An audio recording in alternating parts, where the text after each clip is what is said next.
So you want to plan a group trip to Walt Disney World, and you want to come out of it on the other end alive and in one piece. That's a noble goal. I mean, planning a regular trip to Disney World can be a little bit intimidating.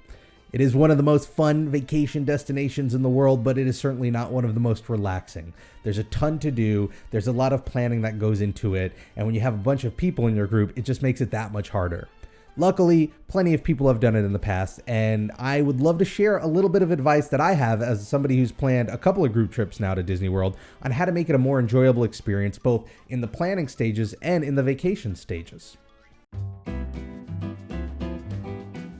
So my first tip would be to plan early as you possibly can. If you're watching this video, it means you're thinking about a group trip probably. So, start planning. That doesn't mean you need to have all the details, of course. That would be crazy, especially if this trip is going to be a year or two away. But starting to plan is great because when you pull people into that planning, it makes them start to think about it. And the more everybody's on the same page when you're planning these trips, the easier it goes.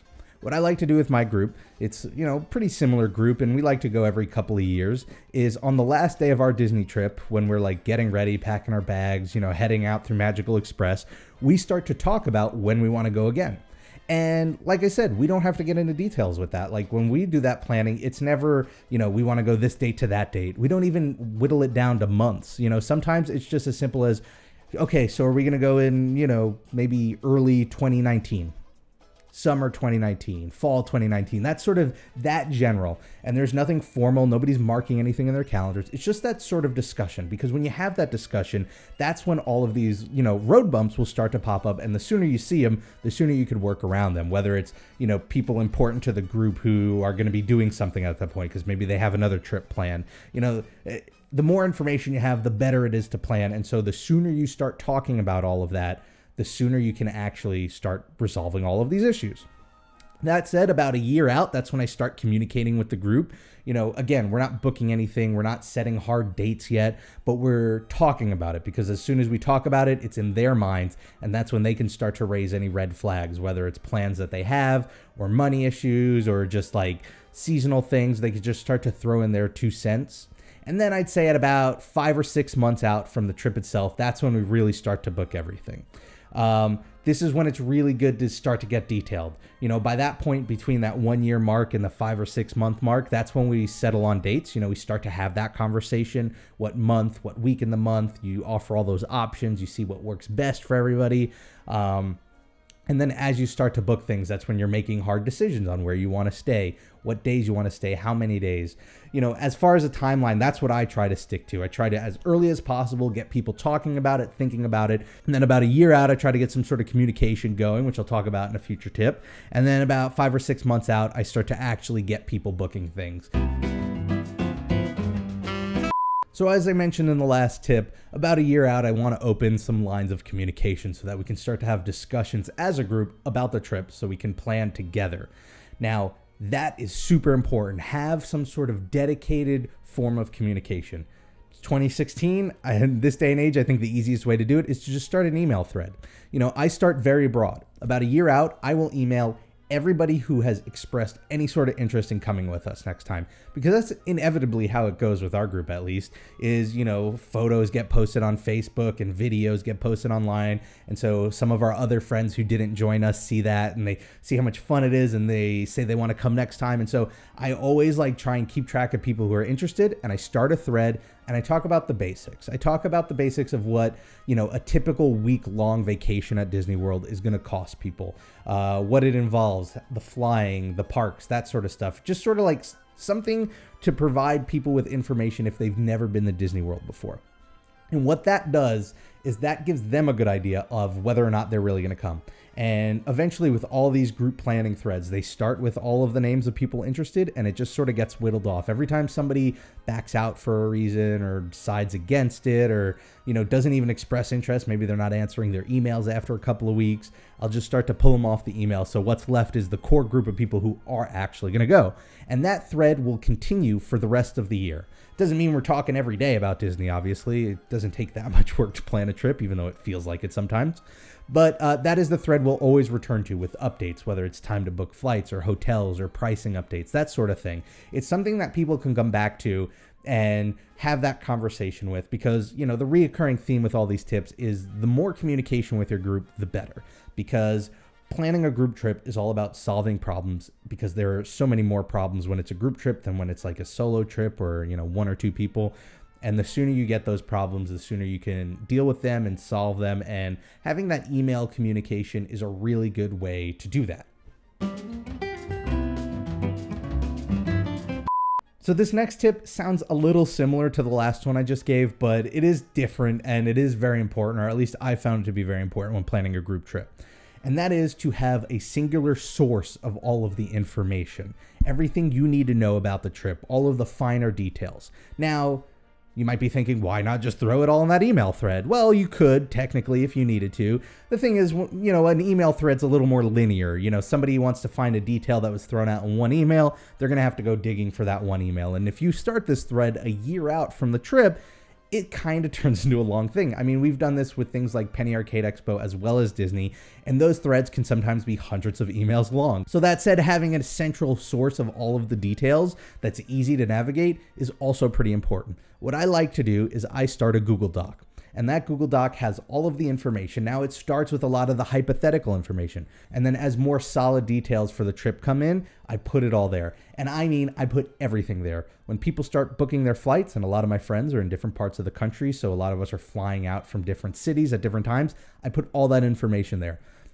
The idea is that, most people in the group probably aren't going to need that information. But if they do, for whatever reason, they'll have a way to reach it. And that, again, is like a great way to avoid road bumps when you're having a trip, whether it's, trying to coordinate with other members of the group, trying to figure out what nights people are staying, or just figure out what the pricing is. Whenever we do settle down on a hotel and we book it and we know how many people are going, I like to put the breakdown of like the per night prices and the per person prices all in that doc. So if anybody needs it, they can look it up and they could use that data however they need to use it. Again, it connects back to this common theme of the more information you give everybody in your group, the easier it's going to be for them to make the decisions. And the easier they make decisions, the easier it is for you to sort of wrangle all of these decisions together and lead the group on the vacation. And so this next tip is actually what I think is the most important tip. And this tip sort of works into all of the others and is something that should be applicable to the entire planning process. And that is to be a leader and to know the difference between being a leader and being a boss. I think any good group trip needs a leader. And I think a leader doesn't necessarily mean they're making decisions for other people. What it means is they're guiding the group in helping everybody make decisions together. I have seen it happen so many times on group trips, not just at Disney, but elsewhere, where you've got a big group and you have a decision to make, whether it's where to eat, where to go, where to stay, and they throw out the question, where should we stay? Where should we eat?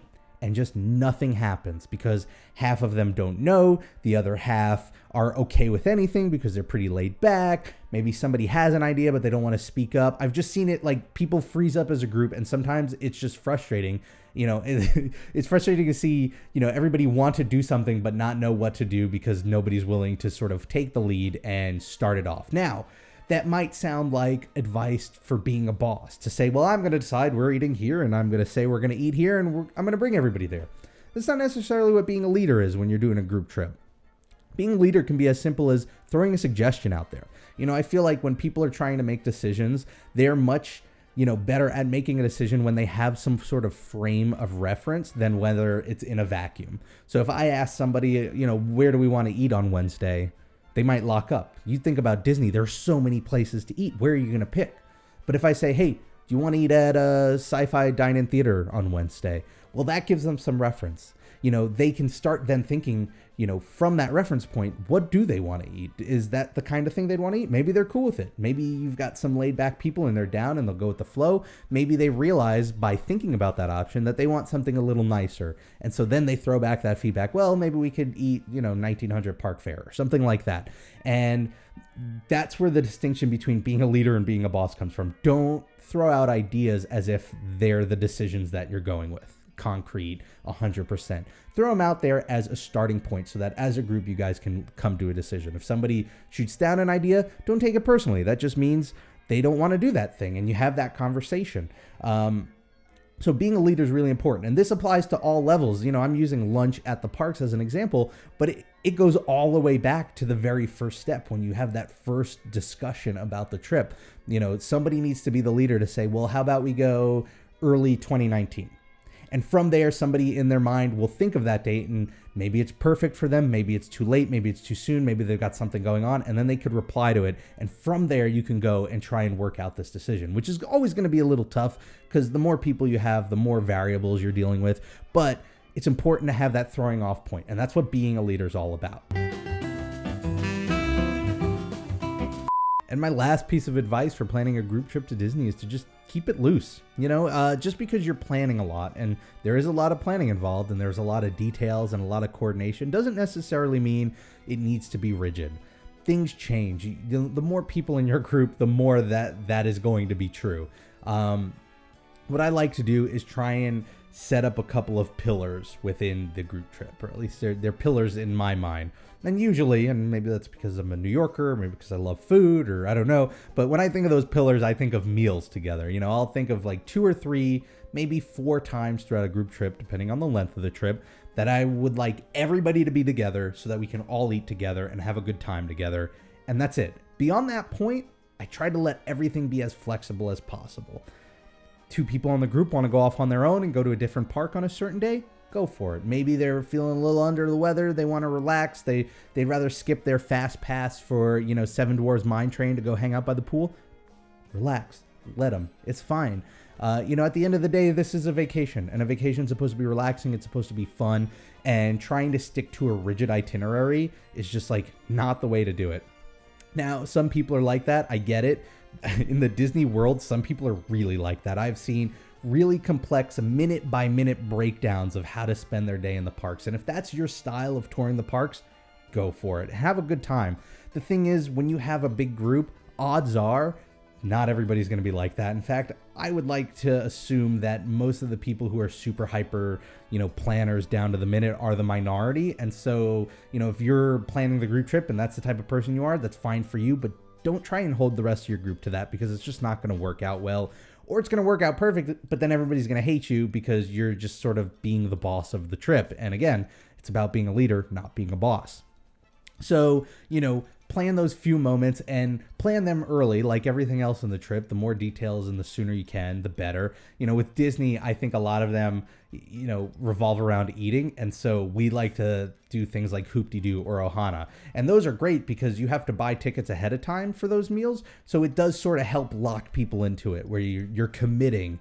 And by committing for that one meal, it's easier to let people go and just do whatever they want on the other days, because you know you're going to get to see them. You're going to get to enjoy their company. And you'll have some trips where everybody's together the whole time, and you'll have some trips where maybe they're not. And I've been on both of those types.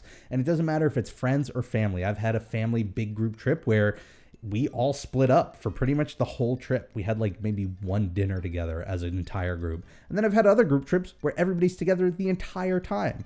The key is not to lean it one way or another. The key is to just let it happen naturally, whichever it ends up being, because that's what makes for the best and most relaxing trips, especially at a place like Disney World where there's so much going on. So that's just some of my advice when it comes to planning a group trip to Disney World. It is by no means a rigid guideline that you need to stick to. Plenty of people plan their trips in different ways, some of them more strict than others. What I would love to hear from people watching who have planned group trips in the past is, how do you do it? Is there maybe a different method that I didn't mention here that is a little more strict, a little more lenient, works better for bigger groups or smaller groups? Let me know in the comments below, especially if there are people watching here who are trying to plan like their first group trip to Disney World. I think the more advice you can get, the better. Or if you want to send that advice through Twitter, I'm at RobPlays. If you want to see more Disney videos, whether it's how-tos or Q&As or Disney history, all you have to do is hit that subscribe button. I make 3 Disney videos a week. Thank you again for watching. Whatever you do this week, make the most of it, because it makes it that much better. And I hope to see you all next time. Bye, everybody. But first, let's talk tips. Do you want to talk about yours first? Yours is really interesting, and I was not expecting this when we started talking about what to cover. Okay.